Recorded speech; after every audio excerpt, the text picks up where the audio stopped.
las enfermedades, es la enfermedad más frecuente en cardiología. Y la diabetes e hipertensión son las dos enfermedades más comunes en la población en general. Entonces, la hipertensión en realidad no la trata el cardiólogo, la debe tratar pues el médico general. Y por lo tanto, todos sabemos, tenemos que saber hipertensión arterial. Y muchos especialistas pues ven las complicaciones de la hipertensión como hemorragia cerebral, retinopatía hipertensiva, cardiopatía hipertensiva, nefropatía hipertensiva, aterosclerosis generalizada, etc. Quiere decir que hay una complicación multisistémica, por lo tanto es importante controlar la presión arterial. Entre más controlada, menos daño vascular.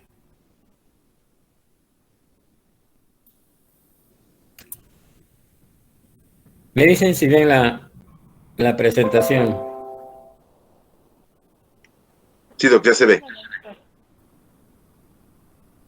Ya se ve, bueno. Entonces,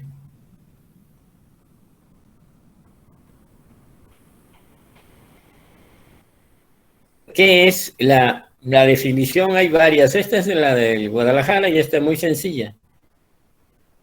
Dice que la hipertensión arterial sistémica, porque también tenemos hipertensión pulmonar, hipertensión arterial sistémica, es la elevación de la presión arterial por arriba de las cifras consideradas como normales. Nosotros consideramos como normales 120, 20, 80 o menos.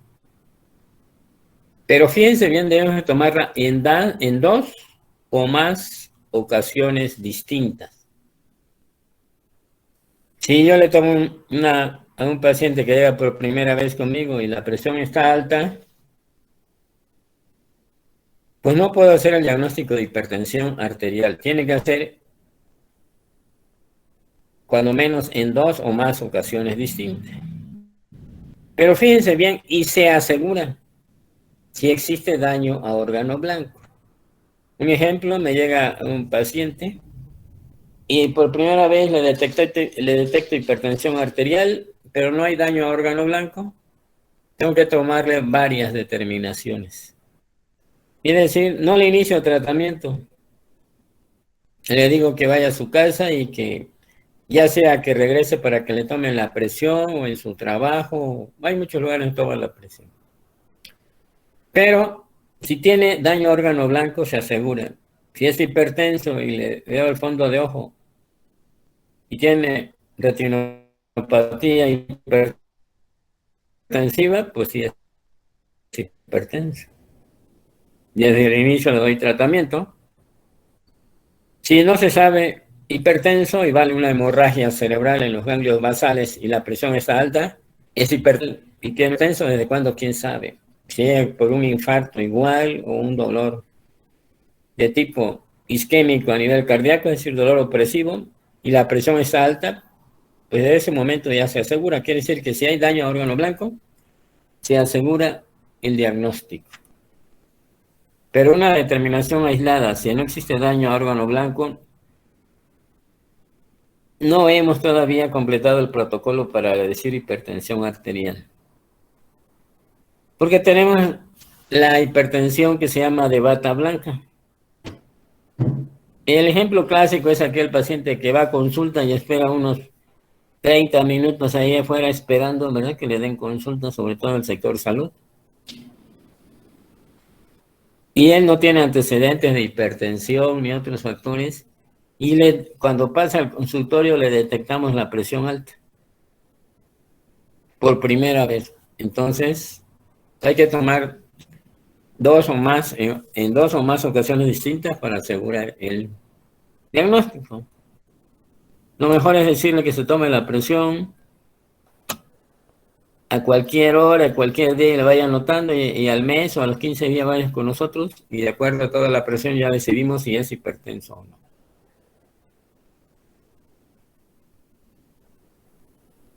Sabiendo, ya lo hemos comentado, que la presión arterial se sostiene por tres factores fundamentales. que son el gasto cardíaco, resistencia periférica y volumen circulante, y si alguno de ellos falla, vamos a tener estado de choque. Si baja el gasto cardíaco, como causa cardíaca pues es un choque cardiogénico. Para mantener la presión arterial tenemos varios factores hemodinámicos, que son factores neurógenos, humorales u otros. Neurógenos son todos aquellos que están relacionados con la liberación de catecolaminas. Tenemos muchos pacientes que cuando tienen estrés se le eleva la presión arterial. ¿Por qué? Por liberación de catecolaminas. A esos pacientes le llamamos hiperreactores, pero con el tiempo desarrollan hipertensión arterial. Entonces, si un paciente está sometido a estrés, si es crónico, esto puede llegar a tener hipertensión arterial. Primero será un hiperreactor si en el estado agudo se eleva la presión arterial. Y después se normaliza. A ese es un hiperreactor. Pero con el tiempo puede llegar a tener hipertensión arterial. ¿Qué otros factores tenemos? Y sobre todo, en este caso, factores humorales que regulan la presión arterial o que intervienen en la presión arterial. En el riñón, ¿verdad? Sistema renina-angiotensina, aldosterona. Todos los problemas renales, la mayoría, como en medicina, ¿no ves? La mayoría de los problemas renales el paciente es hipertenso. La ingesta de sodio también se ha asociado a hipertensión arterial. Hormonas adrenocorticales, igualmente, daño al endotelio. Y también alteraciones en el calcio, el sodio, etc. Pero debemos recordar que la célula endotelial de los vasos produce sustancias, una que son vasoconstrictoras y otra que son vasodilatadoras. De las vasoconstrictoras tenemos la endotelinas y factor constrictor derivado del endotelio. Y las vasodilatadoras son aquellas que aumentan, influyen en el óxido nítrico a nivel endotelial y prostaglandinas. Entonces, sustancias vasodilatadoras a nivel endotelial de los vasos tenemos óxido nítrico, prostaglandinas. Pero aquí las prostaglandinas puede ser que si disminuye una o aumenta otra, puede ser que el paciente la presión baje o suba la presión. ¿Qué decir la relación entre las prostaglandinas? Las prostaglandinas PG12 produce vasodilatación. Por ejemplo, aquellos pacientes hipertensos, en algunos casos, cuando le damos los antiinflamatorios no esteroideos, que le llamamos AINES, antiinflamatorios no esteroideos, es decir, naproxen, diclofenac, paracetamol, como tienen influencia las prostaglandinas a nivel renal, pueden ocasionar hipertensión arterial. No en todos, pero cuando un hipertenso, vemos que de repente alguien le dio diclofenac con naproxen, algún otro antiinflamatorios no esteroideos, se descontrola la presión arterial. ¿Por qué? Es por acción de las prostaglandinas.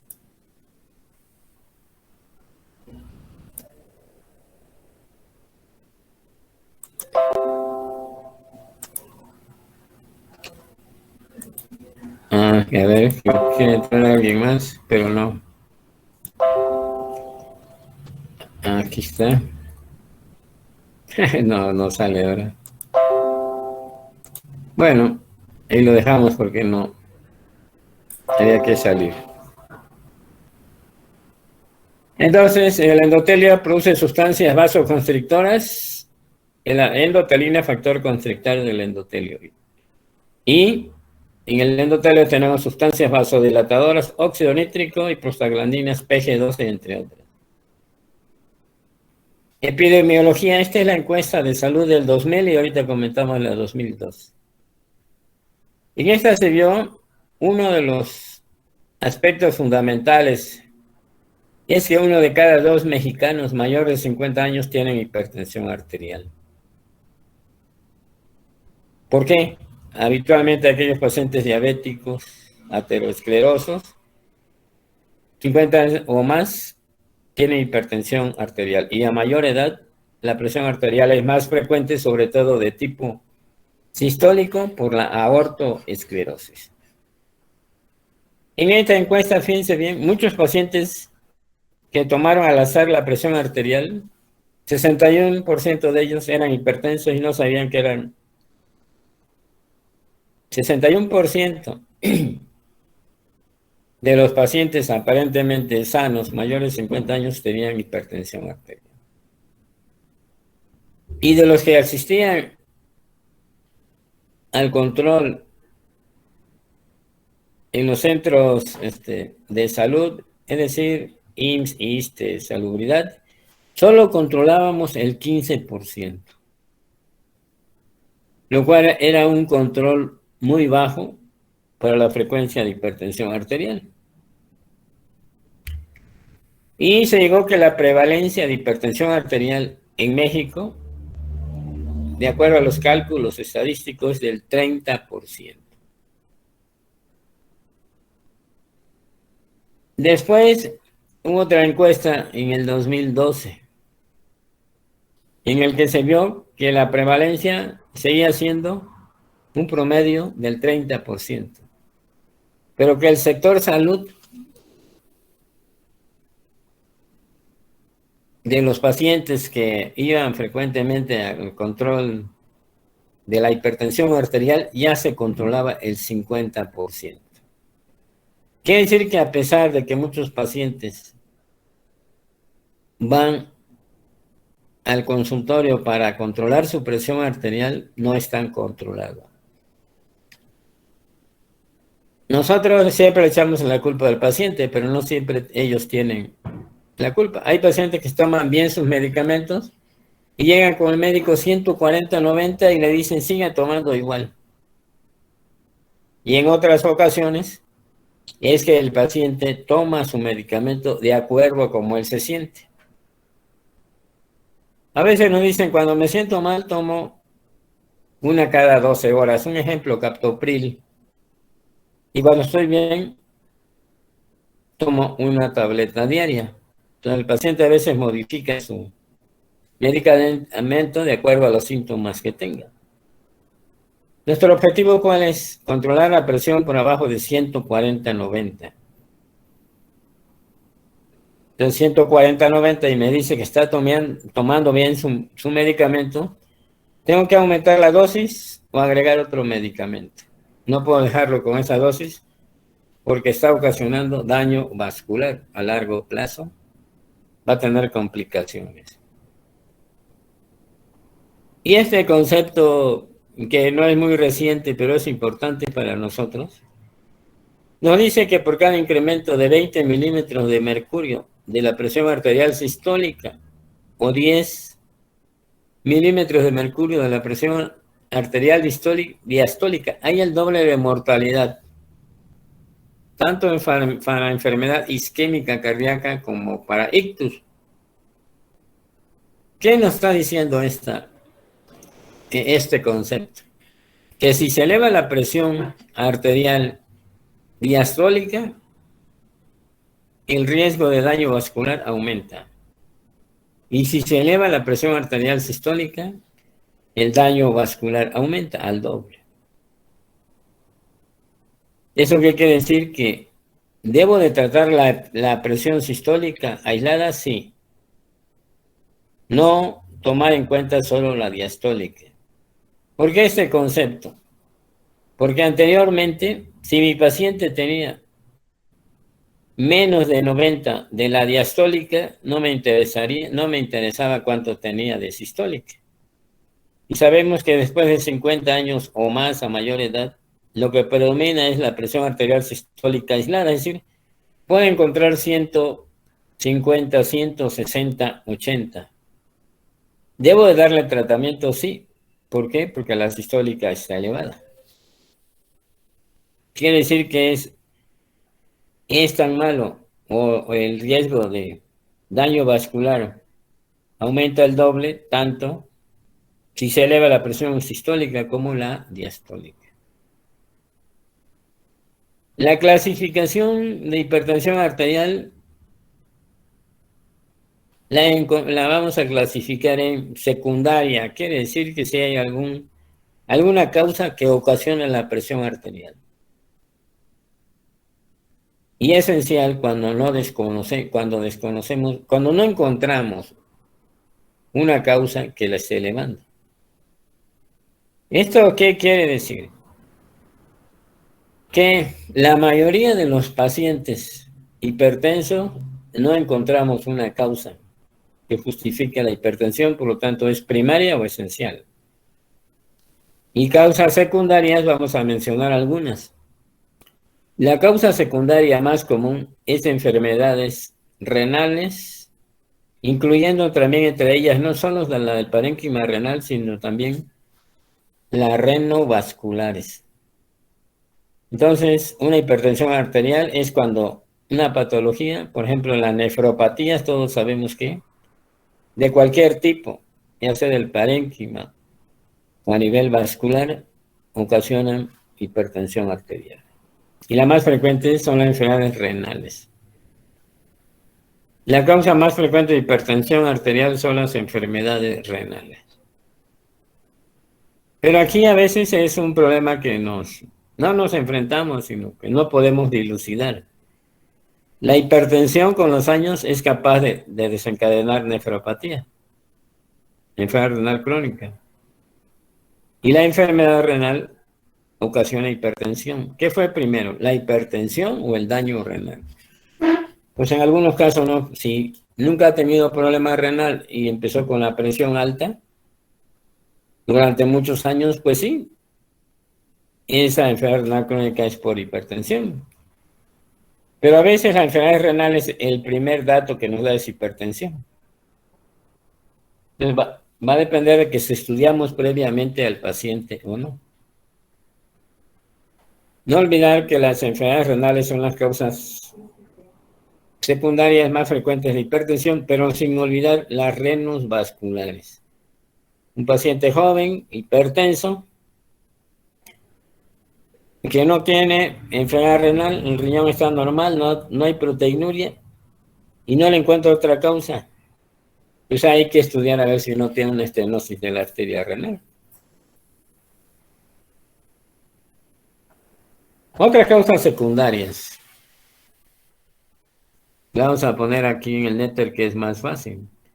Entonces, la causa más frecuente de hipertensión arterial sistémica son las enfermedades renales y renovasculares. Es decir, sigue siendo riñón. Causas raras. Un Cushing, claro, el Cushing puede ser primario cuando haya un tumor de la hipófisis, etcétera. O un feocromocitoma, que son tumores del tejido cromafín que producen catecolaminas. Otra causa rara, enfermedad con hiperaldosteronismo primario. Igual otra rara que se manifiesta por hipertensión arterial es la coartación de aorta. Por lo tanto, la causa más frecuente de hipertensión arterial son renales, sin olvidar las renovasculares. Otras, feocromocitoma, Cushing, enfermedad de Crohn, hipoaldosteronismo primario, coartación de aorta.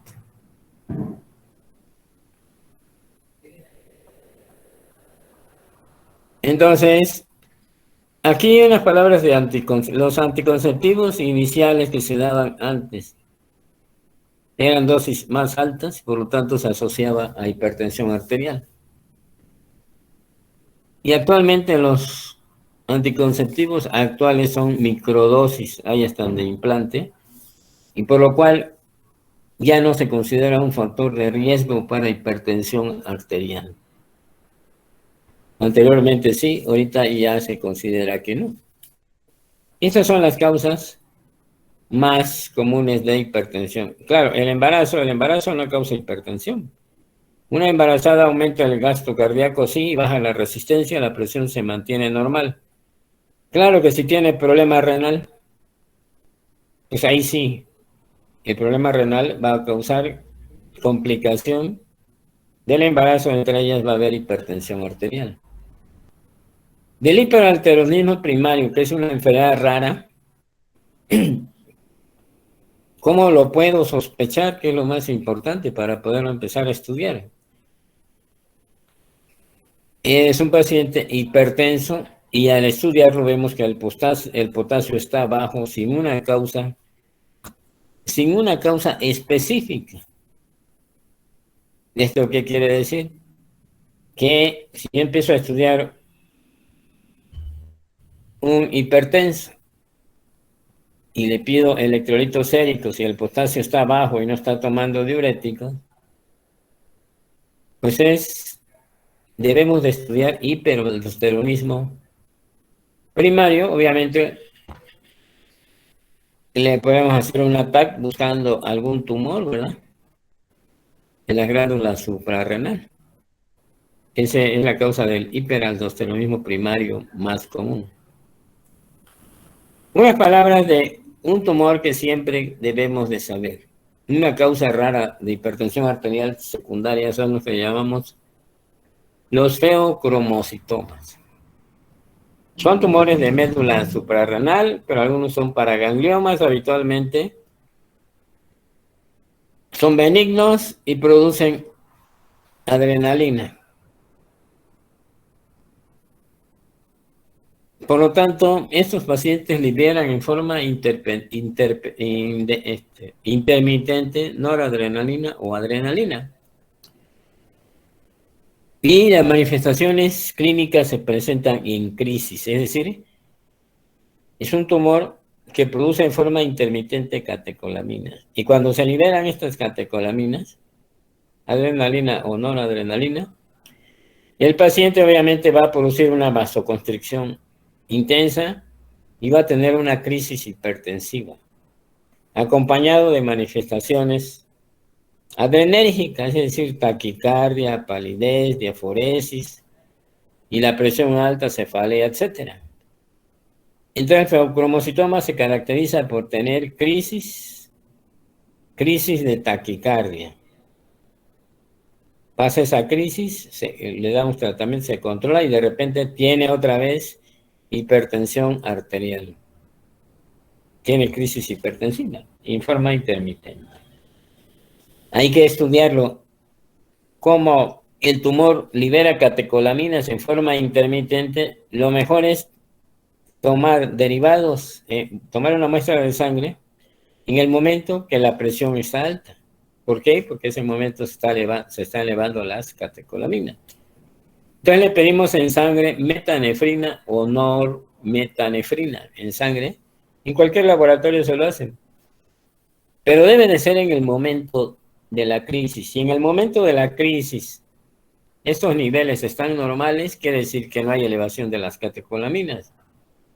Y si en el momento de la crisis están muy elevados, quiere decir que se está aumentando la producción de catecolamina, adrenalina, noradrenalina y hay que buscar un tumor en la glándula suprarrenal. Sí, cuando el paciente no es hipertenso, como tiene crisis en forma intermitente, cuando no tenga síntomas, le puedo tomar la muestra, sí se la tomo. Si sale alto, pues sí digo que se trata de un feocromocitoma, pero si sale normal, no puedo saber si lo tiene o no. Por lo tanto, lo ideal sería tomarlo en el momento de la crisis, porque es cuando van a estar elevadas las catecolaminas. Puede estar elevadas en un paciente sin crisis, sí, pero si sale normal, pues no lo descarto. Lo ideal es eso. Sin embargo, vamos a mencionar en el laboratorio, otra manera de determinar si es probable que tenga feocromocitoma. Podemos pedir al laboratorio ácido mandélico en 24 horas.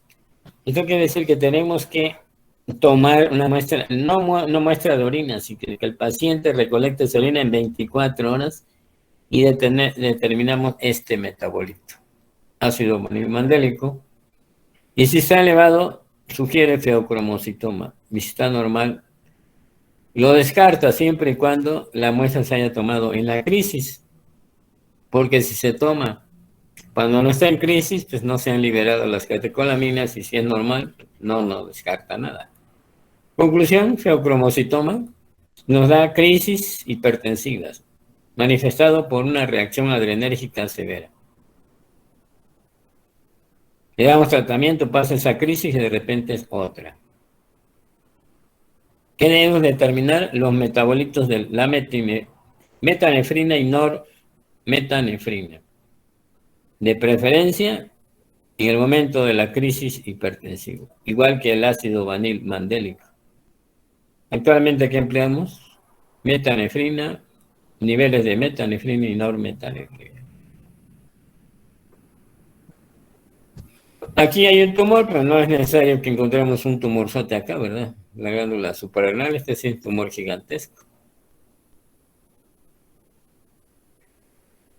Y ahora hablemos de la hipertensión esencial. Podemos concluir que la hipertensión arterial sistólica, que la hipertensión arterial secundaria, las causas más frecuentes son renales, del parénquima y también vasculares. Otras causas menos frecuentes, pero que debemos estar pendientes, son feocromocitomas, tumor de Kohn, es decir, hiperaldosteronismo primario, que nos orienta la hipocalemia si no hay una causa que lo justifique. Una coartación de aorta, o el Cushing, nada más que el Cushing puede ser, desde que llega el paciente, lo sospechamos por las fases de luna llena, etcétera, etcétera. Que puede ser también un Cushing porque esté tomando corticoides o por un tumor a nivel de la hipófisis. Feocromocitoma, tumor que libera adrenalina o norepinefrina, y por lo tanto detectar sus metabolitos elevados en sangre en el momento de la crisis nos hace el diagnóstico. Y estos metabolitos son metanefrina y normetanefrina. El control de la presión arterial de estos pacientes lo hacemos con los mismos medicamentos que vamos a hablar después en la crisis hipertensiva. Sin embargo, hay un medicamento específico que se llama fentolamina para la crisis hipertensiva del feocromocitoma, pero no hay que preocuparse porque este medicamento no existe nada más en los libros, en la realidad no hay. Pero las crisis se controlan bien con los medicamentos que vamos a hablar después cuando un paciente tiene crisis hipertensiva. Hay que hacerle exámenes completos, una tomografía de abdomen, para ver dónde está el tumor y tratar de resecarlo. Ahora, hipertensión esencial. Hipertensión esencial, hipertensión primaria, es la que tiene la mayoría de los pacientes. La hipertensión secundaria es después de la enfermedad renal, todo lo demás son causas raras. La mayoría de los pacientes nosotros le damos hipertensión arterial sistémica y no le ponemos esencial. Solo hipertensión arterial sistémica. Otros se llaman hipertensión arterial y ya. El nombre completo sería hipertensión arterial sistémica. Y no le ponemos esencial. Sin embargo, ¿qué quiere decir? Que ya lo estudiamos y no hay una causa secundaria, de la cual la mayoría ya la vimos. Entonces, el hipertenso comúnmente va por... no es secundario, es decir, es primario, esencial, la mayoría. Y aparece un promedio de 40 años. Claro, puede ser un poco antes, poco después, pero esta hipertensión es en un promedio de 40 años de edad. Claro, puede ser que este paciente aparte tenga colesterol alto, se asocia a diabetes mellitus o algunos otros factores. Se dice que tiene una herencia multifactorial. Quiere decir que es difuso y confuso. Algunos le han achacado que en algunos casos puede ser por consumo elevado de sal. Por eso se recomienda no comer exceso de sal. Y los libros hay algo curioso que yo no les creo. Dice, el alcohol, dosis bajas son cardioprotectoras. Dosis alta, factor de riesgo para hipertensión. E insuficiencia cardíaca, bueno. Dosis bajas, sobre todo en Europa que toman vino tinto, bueno, cardioprotectoras, sí. Pero altos consumos de alcohol, yo le diría que lo que le va a ocasionar al paciente es insuficiencia hepática hasta llegar a la cirrosis. Ver un cirrótico hipertenso es rarísimo, ¿eh? Sí hay, pero son muy pocos. Entonces yo digo que altos consumos de alcohol no producen hipertensión arterial, pero los libros lo mencionan. En relación a la insuficiencia cardíaca del alcohol en pacientes predispuestos, pues hay una patología clásica que se llama miocardiopatía alcohólica. Rara, ¿eh? La mayoría de los alcohólicos que toman diario llegan al hospital por insuficiencia hepática, coma hepático, hemorragia de tubo digestivo alto, y no, o retención hídrica, y no llegan por problemas de hipertensión, al contrario, su presión es baja.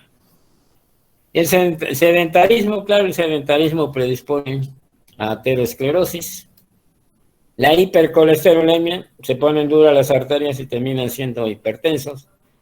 Y algunos de estos pacientes con hipertensión, que llamamos hipertensión arterial sistémica nada más, o primaria, se han estudiado algunos grupos de pacientes que tienen la renina normal, otros alta y otros bajas.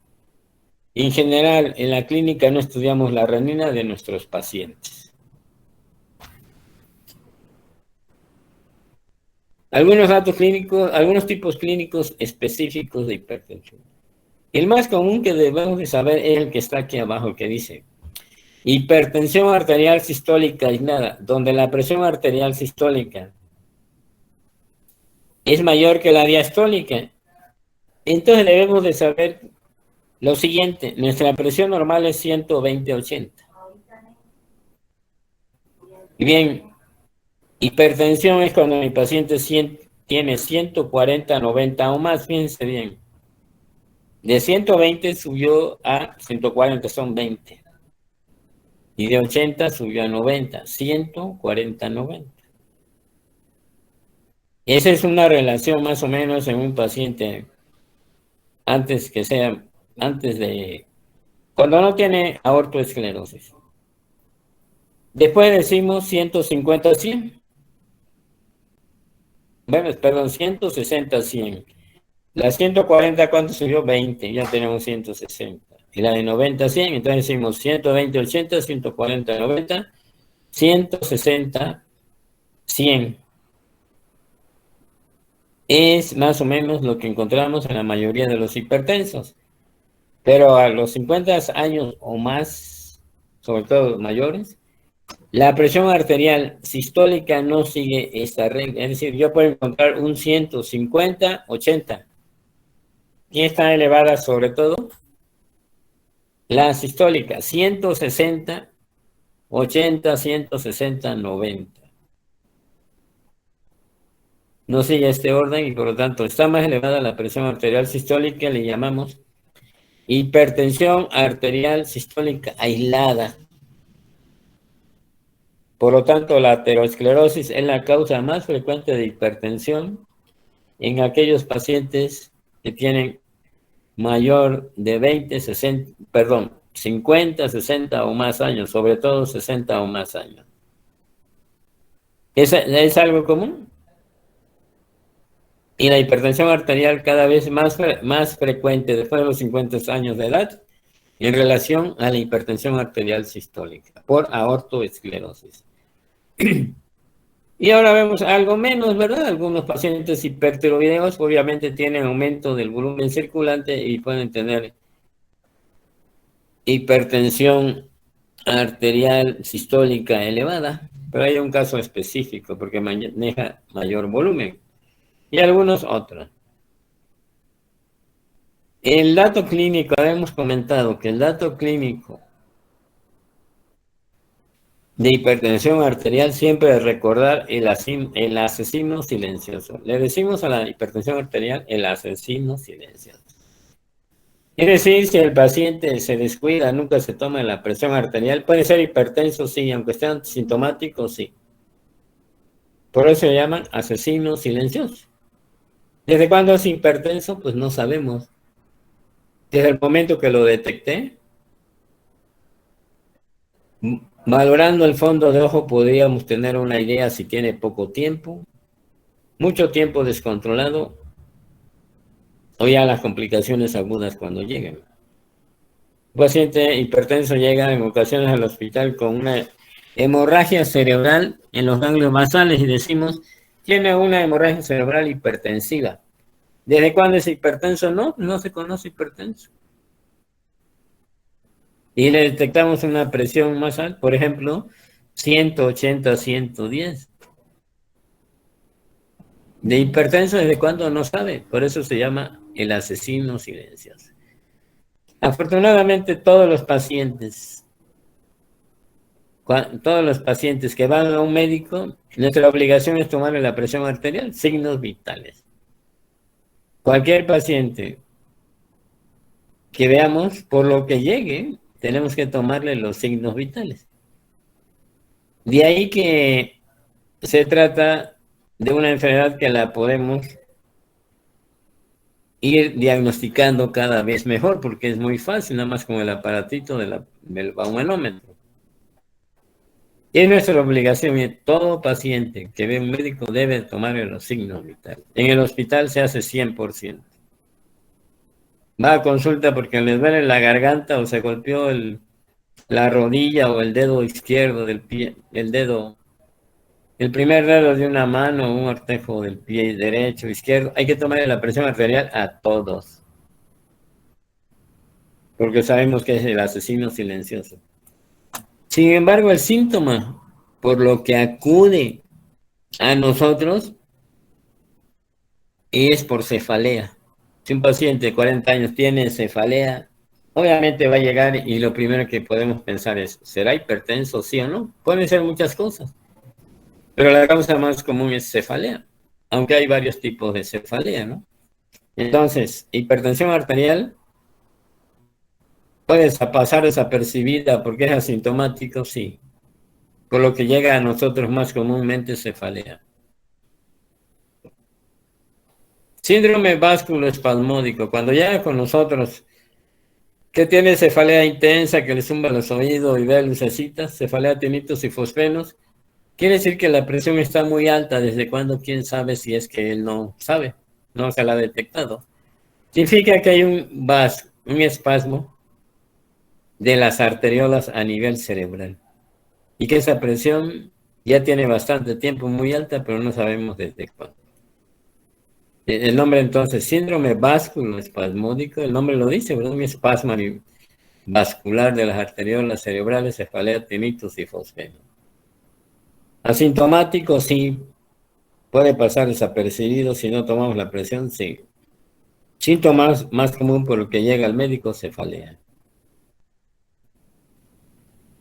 Y ahora vamos a ver por qué, la próxima clase vamos a ver por qué debemos de tratar la presión arterial.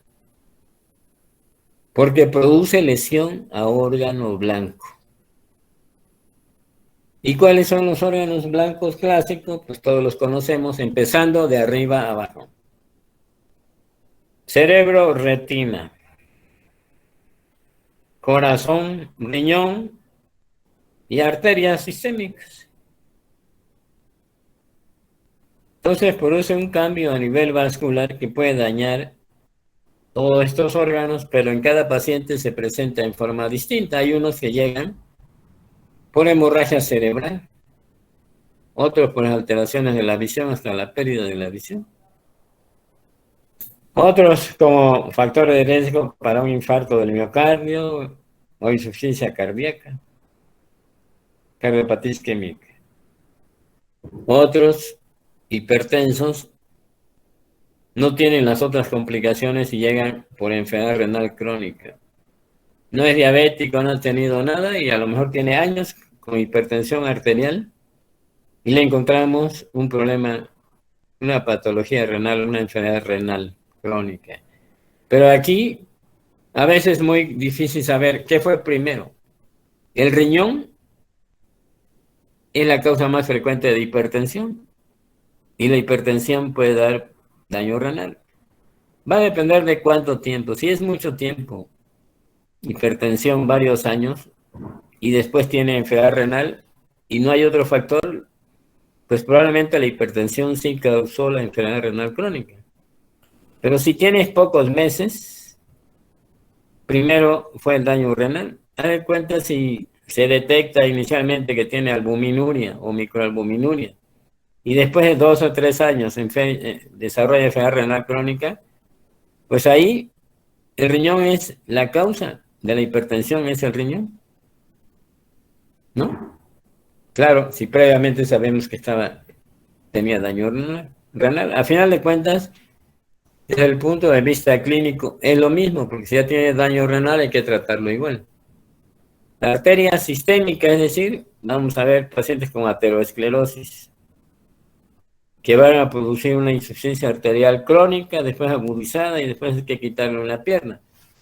El paciente debe de saber esto, que si no se controla la presión arterial, va a tener daño a órgano blanco. Cerebro, EBC isquémico o hemorrágico. Alteraciones de la visión hasta la pérdida. Insuficiencia cardíaca y riesgo mayor para infarto del miocardio, cardiopatía isquémica. Enfermedad renal crónica. Y insuficiencia vascular periférica crónica, se puede agudizar y puede perder una pierna. Es decir, si mi paciente tiene poco tiempo de hipertensión y yo le controlo la presión arterial bien, ¿cuánto? Toda la vida, es probable que el daño renal, que el daño vascular no se presente o se presente demasiado, muy tardío. Quiere decir que tenemos la posibilidad de controlar la presión arterial para evitar daño, lo que llamamos daño vascular sistémico, es decir, daño a nivel de las arteriolas. Y aquí lo vamos a dejar y vamos a seguir. Mire, el lunes pues hay una reunión con los residentes que acaban de llegar, ¿verdad? Y los R3 que se van, entonces pues realmente llegaría muy tarde, entonces nos vemos el martes. Sí, Para doctor, seguir está bien. Gracias, doctor. Sí, doctor, muchas gracias. Doctor. de nada. Entonces, nos veremos el martes.